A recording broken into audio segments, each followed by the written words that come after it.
வணக்கம். தந்தையின் பாட்காஸ்ட் செய்திகளை வாசிப்பது பார்த்திபன். முதலில் தலைப்புச் செய்திகள். தமிழகத்தின் பல்வேறு மாவட்டங்களில் தொடர்ந்து கனமழை நீடிப்பு. சென்னையில் இன்று அதி கனமழை பெய்யக்கூடும் என தகவல். கனமழை காரணமாக 26 மாவட்டங்களில் இன்று பள்ளி கல்லூரிகளுக்கு விடுமுறை. புதுச்சேரியிலும் இன்று பள்ளி கல்லூரிகளுக்கு விடுமுறை அறிவிப்பு. சென்னை வேளச்சேரி பகுதியில் முதலமைச்சர் மு.க.ஸ்டாலின் திடீர் ஆய்வு. மழைநீர் தேங்காமல் தடுக்க உள்ளாட்சி பணியாளர்கள் சிறப்பாக பணிபுரிவதாக பாராட்டு. திண்டுக்கல் காந்தி கிராம பல்கலைக்கழக பட்டமளிப்பு விழாவில் பிரதமர் மோடி, முதலமைச்சர் ஸ்டாலின் உள்ளிட்டோர் பங்கேற்பு. இசையமைப்பாளர் இளையராஜா, மிருதங்க வித்வான் உமையாள்புரம் சிவராமனுக்கு கௌரவ டாக்டர் பட்டம் வழங்கி பிரதமர் கௌரவிப்பு. மத்திய உள்துறை அமைச்சர் அமித்ஷா நேற்றிரவு சென்னை வந்தார். விமான நிலையத்தில் தமிழக பாஜக நிர்வாகிகள் உற்சாக வரவேற்பு. ராஜீவ்காந்தி கொலை வழக்கில் பேரறிவாளனை தொடர்ந்து நளினி உள்ளிட்ட 6 பேரும் விடுதலை. உச்சநீதிமன்ற தீர்ப்பு கிடைத்தவுடன் இன்று விடுவிக்கப்படுவார்கள் என சிறைத்துறை தகவல். 6 பேரின் விடுதலை உத்தரவுக்கு முதலமைச்சர் ஸ்டாலின் மற்றும் அதிமுக உள்ளிட்ட பல்வேறு அரசியல் கட்சிகள் வரவேற்பு. காங்கிரஸ் கட்சி கடும் எதிர்ப்பு. 6 பேரும் நிரபராதிகள் என்பதற்காக விடுதலை செய்யப்படவில்லை என தமிழக பாஜக விளக்கம். இலங்கையில் இந்திய துணை தூதரகம் மீது தாக்குதல் நடத்தப்பட்ட சம்பவம். 3 பேரை கைது செய்து யாழ்ப்பாணம் போலீசார் தீவிர விசாரணை. இனி விரிவான செய்திகள். திண்டுக்கல் காந்தி கிராம பல்கலைக்கழகத்தின் 36வது பட்டமளிப்பு விழா நேற்று நடைபெற்றது. இதில் பங்கேற்ற பிரதமர் நரேந்திர மோடி விமானம் மூலம் மதுரை வந்தார். அவரை தமிழக ஆளுநர் ஆர்.என். ரவி, அமைச்சர்கள் கே.எஸ்.ஆர். ராமச்சந்திரன், தங்கம் தென்னரசு, பி. மூர்த்தி உள்ளிட்டோர் வரவேற்றனர். பிரதமர் மோடியை எடப்பாடி பழனிசாமி, ஓ. பன்னீர்செல்வம் ஆகியோரும் பூங்கொத்து கொடுத்து வரவேற்றனர். பின்னர் ஹெலிகாப்டரில் திண்டுக்கல் அம்பாத்துறைக்கு வந்த பிரதமர் மோடியை வரவேற்ற முதலமைச்சர் மு.க.ஸ்டாலின் பொன்னியின் செல்வன் நாவலின் ஆங்கில பதிப்பை பிரதமர் மோடிக்கு பரிசாக வழங்கினார். பின்னர் கார் மூலம் பல்கலைக்கழகத்திற்கு சென்ற பிரதமர் மோடிக்கு வழிநெடுகிலும் ஏராளமான பொதுமக்களும் பாஜகவினரும் நீண்ட வரிசையில் நின்று வரவேற்பு அளித்தனர். அவர்களை நோக்கி காரில் இருந்து வெளியே வந்து உற்சாகமாக கைகளை அசைத்தவாறு பிரதமர் மோடி சென்றார். திண்டுக்கல் காந்தி கிராம பல்கலைக்கழக பட்டமளிப்பு விழாவில் பிரதமர் மோடி, தமிழக ஆளுநர் ஆர்.என். ரவி, முதலமைச்சர் மு.க.ஸ்டாலின் உள்ளிட்டோர் பங்கேற்றனர். விழாவில் அனைவரும் காந்தியின் வழியில் காதி தொப்பி அணிந்திருந்தனர். விழாவில் இசையமைப்பாளர் இளையராஜா, மிருதங்க வித்வான் உமையாள்புரம் சிவராமன் ஆகியோருக்கு பிரதமர் கௌரவ டாக்டர் பட்டம் வழங்கினார். தொடர்ந்து மாணவர்களுக்கும் பிரதமர் மோடி பட்டங்களை வழங்கினார். பின்னர் பேசிய பிரதமர் மோடி, தமிழகம் பெண் சக்தியில் சிறந்து விளங்கும் மாநிலம், தேசிய உணர்வுமிக்க மாநிலமாகவும் திகழ்கிறது என்று கூறினார். திண்டுக்கல் காந்தி கிராம பல்கலைக்கழக பட்டமளிப்பு விழாவில் பேசிய முதலமைச்சர் மு.க.ஸ்டாலின், தமிழகத்தில் உயர்கல்வியை வலிமைப்படுத்தும் வகையில் மாநில அரசு பல்வேறு திட்டங்களை தீட்டி வருகிறது என கூறி கல்வி திட்டங்களை பட்டியலிட்டார். கல்வியை மாநில பட்டியலுக்கு கொண்டுவர நடவடிக்கை எடுக்க வேண்டும் என்ற கோரிக்கையை பிரதமர் மோடியிடம் முன்வைத்தார். காந்திய நெறிமுறைகளை கடைபிடிப்பவர்களாக, பரப்புரை செய்பவர்களாக, நடந்து காட்டுபவர்களாக இளைய சமுதாய மாணவர்கள் இயங்க வேண்டும் என்றும் முதலமைச்சர் மு.க.ஸ்டாலின் வலியுறுத்தினார். பட்டமளிப்பு விழாவில் பங்கேற்ற பிரதமர் மோடி சாலை மார்க்கமாக மதுரை விமான நிலையம் சென்றார். அவரை எடப்பாடி பழனிசாமியும், ஓ. பன்னீர்செல்வமும் சந்தித்து பேசி வழி அனுப்பி வைத்தனர். தமிழக மக்களின் உற்சாக வரவேற்பால் தாம் அகமகிழ்ந்ததாக பிரதமர் மோடி ட்விட்டரில் தமது மகிழ்ச்சியை தெரிவித்துள்ளார். மத்திய உள்துறை அமைச்சர் அமித்ஷா பல்வேறு நிகழ்ச்சிகளில் கலந்து கொள்வதற்காக நேற்றிரவு சென்னை வந்தடைந்தார். அவரை விமான நிலையத்தில் மத்திய இணையமைச்சர் எல். முருகன் மற்றும் தமிழக பாஜக நிர்வாகிகள் உற்சாக வரவேற்பளித்தனர். பின்னர் கிண்டியில் உள்ள ஆளுநர் மாளிகைக்கு சென்ற மத்திய உள்துறை அமைச்சர் அமித்ஷா அங்கு இரவு தங்கினார். சென்னை கலைவாணர் அரங்கத்தில் இன்று நடைபெறும் தனியார் நிகழ்ச்சியில் பங்கேற்கும் அமித்ஷா தியாகராய நகரில் உள்ள பாஜக அலுவலகத்திற்கு சென்று பாஜக நிர்வாகிகளுடன் ஆலோசனை நடத்த உள்ளதாக கூறப்படுகிறது. பின்னர் மாலை 3 மணி அளவில் அமித்ஷா விமானம் மூலம் சென்னையிலிருந்து டெல்லி புறப்பட்டு செல்கிறார். ராஜீவ்காந்தி கொலை வழக்கில் ஆயுள் தண்டனை அனுபவித்து வந்த நளினி உள்ளிட்ட 6 பேரை உச்சநீதிமன்றம் விடுதலை செய்து தீர்ப்பளித்துள்ளது. இவ்வழக்கில் பேரறிவாளன் விடுதலை செய்யப்பட்டதன் அடிப்படையில் நளினி, சாந்தன், முருகன், ராபர்ட் பயஸ், ரவிச்சந்திரன், ஜெயக்குமார் ஆகிய 6 பேரையும் உச்சநீதிமன்றம் விடுதலை செய்து உத்தரவிட்டது.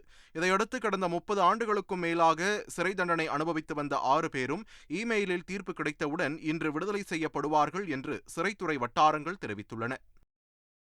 மக்களாட்சி கோட்பாட்டிற்கு வரலாற்று சிறப்புமிக்க அணிந்துரையாக 6 பேர் விடுதலைக்கான தீர்ப்பு அமைந்திருக்கிறது என்று முதலமைச்சர் ஸ்டாலின் தெரிவித்துள்ளார். இதுகுறித்து அவர் வெளியிட்டுள்ள அறிக்கையில் 30 ஆண்டுகளுக்கும் மேலாக சிறையில் வாடியவர்களுக்கு மனிதநேயத்தின் அடிப்படையில் கிடைத்துள்ள இந்த விடுதலை 2வது வெற்றி என்றும், ஆட்சி பொறுப்பேற்றவுடன் நடத்திய வலிமையான சட்ட போராட்டங்களுக்கு கிடைத்த வெற்றி இது என்றும் முதலமைச்சர் ஸ்டாலின் தெரிவித்துள்ளார். மக்களால் தேர்ந்தெடுக்கப்பட்ட அரசின் தீர்மானங்களை, முடிவுகளை நியமன பதவிகளில் இருக்கும் ஆளுநர்கள் கிடப்பில் போடக்கூடாது என்பதற்கு உச்சநீதிமன்றத்தின் இந்த தீர்ப்பு ஆதாரமாக அமைந்துள்ளது என்றும் முதலமைச்சர் ஸ்டாலின் தெரிவித்துள்ளார். 6 பேர் விடுதலைக்கான தீர்ப்பை பாமக நிறுவனர் ராமதாஸ், மதிமுக பொதுச் செயலாளர் வைகோ, விடுதலை சிறுத்தைகள் கட்சித் தலைவர் தொல் திருமாவளவன், மார்க்சிஸ்ட் கம்யூனிஸ்ட் கட்சியின் மாநில செயலாளர் பாலகிருஷ்ணன், இந்திய கம்யூனிஸ்ட் கட்சியின் மாநில செயலாளர் முத்தரசன் உள்ளிட்ட தலைவர்கள் வரவேற்று கருத்துக்களை தெரிவித்துள்ளனர். முன்னாள் பிரதமர் ராஜீவ்காந்தி கொலை வழக்கில் 6 பேர் விடுதலை செய்யப்பட்டது அதிமுக நடத்திய தொடர் சட்ட நடவடிக்கைக்கு கிடைத்த வெற்றி என்று முன்னாள் அமைச்சர் ஜெயக்குமார் தெரிவித்துள்ளார். ராஜீவ்காந்தி கொலை வழக்கில் சிறையில் இருந்தவர்கள் நிரபராதி என்பதற்காக விடுதலை செய்யப்படவில்லை என்று தமிழக பாஜக தலைவர் அண்ணாமலை தெரிவித்துள்ளார்.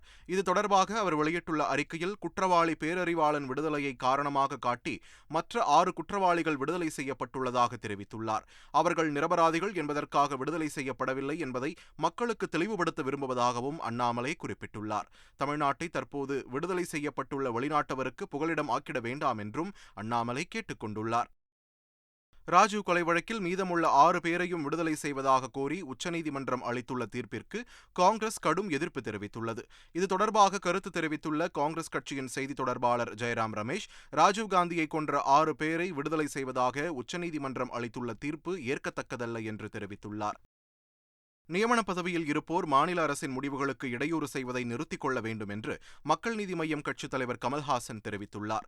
தமிழக அமைச்சரவை கடந்த 2018ஆம் ஆண்டு நிறைவேற்றிய தீர்மானத்தை ஆளுநர் ஏற்றுக்கொண்டிருந்தால் 6 பேர் விடுதலையில் 4 ஆண்டு தாமதம் தவிர்க்கப்பட்டிருக்கும் என்று ட்விட்டர் பதிவில் கமல்ஹாசன் குறிப்பிட்டுள்ளார். மாநில அரசின் முடிவுகளில் குறுக்கீடு செய்யும் ஆளுநர்களுக்கு உச்சநீதிமன்றத்தின் தீர்ப்பு ஒரு படிப்பினை என்றும் கமல்ஹாசன் தெரிவித்துள்ளார்.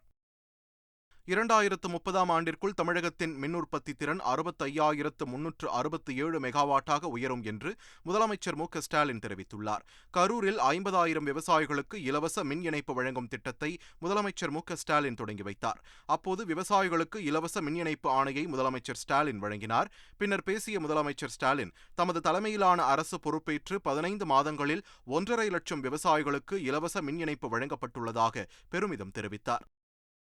சென்னை வேளச்சேரியில் மழைநீர் தேங்காமல் இருக்க மேற்கொள்ளப்பட்ட நடவடிக்கைகள் குறித்து முதலமைச்சர் ஸ்டாலின் திடீர் ஆய்வு மேற்கொண்டார். திண்டுக்கல் காந்தி கிராமிய பல்கலைக்கழக பட்டமளிப்பு விழாவில் பங்கேற்ற பிறகு சென்னை திரும்பிய முதலமைச்சர் ஸ்டாலின் திடீரென வேளச்சேரிக்கு சென்றார். அங்கு மழைநீர் தேங்காமல் இருக்க எடுக்கப்பட்ட நடவடிக்கைகள் குறித்து மாநகராட்சி ஆணையர் ககன்தீப் சிங் பேதி முதலமைச்சரிடம் விளக்கி கூறினார். பின்னர் அங்குள்ள நீரேற்று நிலையத்தில் முதலமைச்சர் ஸ்டாலின் ஆய்வு மேற்கொண்டார். மழை வெள்ளத்தின் போது மக்களை காக்கும் பணியில் ஈடுபட்டுள்ள அரசு மற்றும் உள்ளாட்சி பணியாளர்களுக்கு முதலமைச்சர் ஸ்டாலின் பாராட்டு தெரிவித்துள்ளார். இதுகுறித்து ட்விட்டரில் பதிவிட்டுள்ள முதலமைச்சர் ஸ்டாலின், சென்னையில் கனமழையால் தண்ணீர் தேங்கினாலும் உடனே வெளியேற்றப்பட்டு விடுகிறது என்று பொதுமக்கள் அரசை வாழ்த்துவதற்கு இப்பணியாளர்களின் இடைவிடாத பணியே முக்கிய காரணம் என்று குறிப்பிட்டுள்ளார். அடாது மழையிலும் விடாது பணியாற்றும் இந்த ஊழியர்களுக்கு மக்கள் சார்பில் நன்றி தெரிவித்துக் கொள்வதாகவும் குறிப்பிட்டுள்ள முதலமைச்சர் ஸ்டாலின், வேளச்சேரி கல்கி நகரில் மழைநீரை வெளியேற்றும் பணியில் ஈடுபட்டிருந்த பணியாளர்களை தாம் நேரில் சந்தித்து பாராட்டியதையும் தெரிவித்துள்ளார். தமிழகத்தில் கனமழை காரணமாக 26 மாவட்டங்களில் இன்று பள்ளி கல்லூரிகளுக்கு விடுமுறை அறிவிக்கப்பட்டுள்ளது. குறைந்த காற்றழுத்த தாழ்வு பகுதி காரணமாக தமிழகத்தில் பரவலாக கனமழை பெய்து வருகிறது. இதன் காரணமாக சென்னை, காஞ்சிபுரம், செங்கல்பட்டு, திருவள்ளூர், கடலூர், தஞ்சாவூர், திருவாரூர், நாகை, திருச்சி, புதுக்கோட்டை, அரியலூர், நீலகிரி, மயிலாடுதுறை, விழுப்புரம், வேலூர், கள்ளக்குறிச்சி, திருவண்ணாமலை, கோவை, கரூர், பெரம்பலூர், சேலம், தர்மபுரி, தேனி, திண்டுக்கல், திருப்பத்தூர், ராணிப்பேட்டை ஆகிய மாவட்டங்களில் இன்று பள்ளி கல்லூரிகளுக்கு விடுமுறை அறிவிக்கப்பட்டுள்ளது. புதுச்சேரியிலும் இன்று பள்ளி கல்லூரிகளுக்கு விடுமுறை அறிவிக்கப்பட்டுள்ளது. சென்னையில் அதிகாலை முதல் இடியுடன் கூடிய கனமழை பெய்து வரும் நிலையில் இன்று அதிகனமழை பெய்ய வாய்ப்புள்ளதாக சென்னை வானிலை ஆய்வு மைய தென்மண்டல இயக்குநர் பாலச்சந்திரன் தெரிவித்துள்ளார். தமிழகத்தின் பல்வேறு மாவட்டங்களில் கனமழை பெய்து வரும் நிலையில் தகுந்த முன்னெச்சரிக்கை மற்றும் பாதுகாப்பு ஏற்பாடுகள் செய்யப்பட்டுள்ளதாக அமைச்சர் KKSSR ராமச்சந்திரன் தெரிவித்துள்ளார். பெருநகர சென்னை மாநகராட்சி பகுதிக்கு மட்டும் 17 கண்காணிப்பு அலுவலர்கள் நியமிக்கப்பட்டுள்ளதாகவும் இதர மாவட்டங்களுக்கு மொத்தம் 43 கண்காணிப்பு அலுவலர்கள் நியமிக்கப்பட்டுள்ளதாகவும் பேரிடர் மேலாண்மைத்துறை வெளியிட்டுள்ள அறிக்கையில் தெரிவிக்கப்பட்டுள்ளது. தேசிய பேரிடர் மீட்புப் படையினர் 1149 பேரும், தமிழ்நாடு பேரிடர் மீட்புப் படையினர் 899 பேரும் தயார் நிலையில் உள்ளதாகவும் அந்த அறிக்கையில் தெரிவிக்கப்பட்டுள்ளது.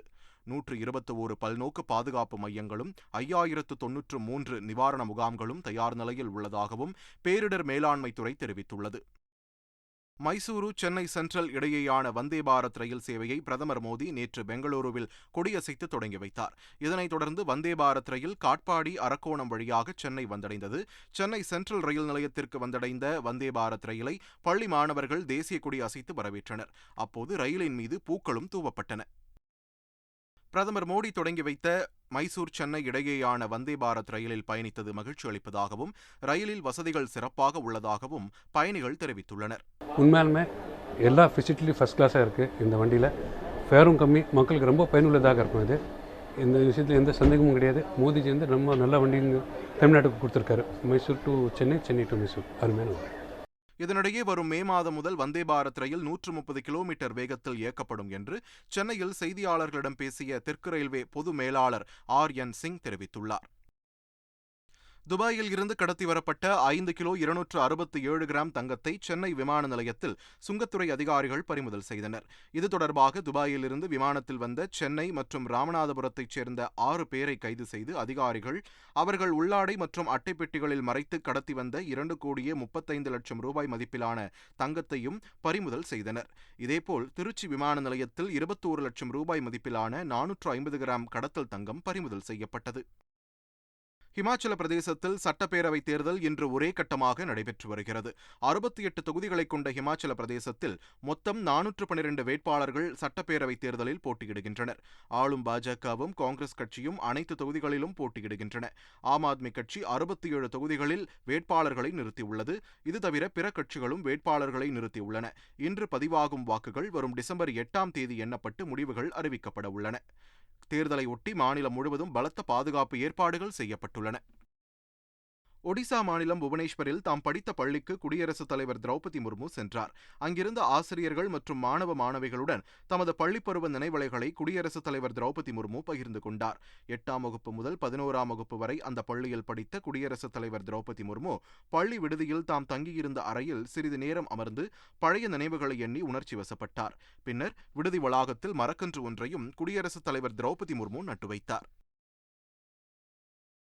சபரிமலை ஐயப்பன் கோவிலில் வரும் 16ஆம் தேதி மாலை நடை திறக்கப்பட உள்ளது. மண்டல பூஜைகள் 17ஆம் தேதி துவங்க உள்ள நிலையில் அன்று முதல் 41 நாட்களுக்கு கோவில் நடை திறக்கப்பட்டிருக்கும்.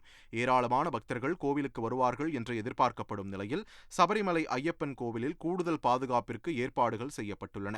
பம்பை முதல் சன்னிதானம் வரை பக்தர்கள் பாதுகாப்பிற்காக கமாண்டோ வீரர்கள் பணியில் அமர்த்தப்பட உள்ளனர். இதனிடையே சபரிமலை வரும் பக்தர்களுக்கு நியாயமான விலையில் உணவுகள் கிடைக்க மாவட்ட நிர்வாகம் ஏற்பாடு செய்துள்ளது. இலங்கையில் இந்திய துணை தூதரகம் மீது தாக்குதல் நடத்தப்பட்ட சம்பவம் தொடர்பாக 3 பேர் கைது செய்யப்பட்டுள்ளனர். யாழ்ப்பாணத்தில் உள்ள அந்த அலுவலகம் மீது கடந்த 9ஆம் தேதி இரவு கண்ணாடி பாட்டில்களை கொண்டு மர்ம நபர்கள் தாக்குதல் நடத்தினர். இது தொடர்பாக விசாரணை மேற்கொண்ட யாழ்ப்பாணம் போலீசார் 3 பேரை கைது செய்ததுடன் அவர்கள் பயணம் செய்த காரையும் கைப்பற்றியுள்ளனர். மீண்டும் தலைப்புச் செய்திகள். தமிழகத்தின் பல்வேறு மாவட்டங்களில் தொடர்ந்து கனமழை நீடிப்பு. சென்னையில் இன்று அதிகனமழை பெய்யக்கூடும் என தகவல். கனமழை காரணமாக 26 மாவட்டங்களில் இன்று பள்ளி கல்லூரிகளுக்கு விடுமுறை. புதுச்சேரியிலும் இன்று பள்ளி கல்லூரிகளுக்கு விடுமுறை அறிவிப்பு.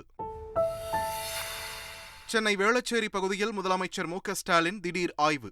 மழைநீர் தேங்காமல் தடுக்க உள்ளாட்சி பணியாளர்கள் சிறப்பாக பணிபுரிவதாக பாராட்டு. திண்டுக்கல் காந்தி கிராம பல்கலைக்கழக பட்டமளிப்பு விழாவில் பிரதமர் மோடி, முதலமைச்சர் ஸ்டாலின் உள்ளிட்டோர் பங்கேற்பு. இசையமைப்பாளர் இளையராஜா, மிருதங்க வித்வான் உமையாள்புரம் சிவராமனுக்கு கௌரவ டாக்டர் பட்டம் வழங்கி பிரதமர் கௌரவிப்பு. மத்திய உள்துறை அமைச்சர் அமித்ஷா நேற்றிரவு சென்னை வந்தார். விமான நிலையத்தில் தமிழக பாஜக நிர்வாகிகள் உற்சாக வரவேற்பு.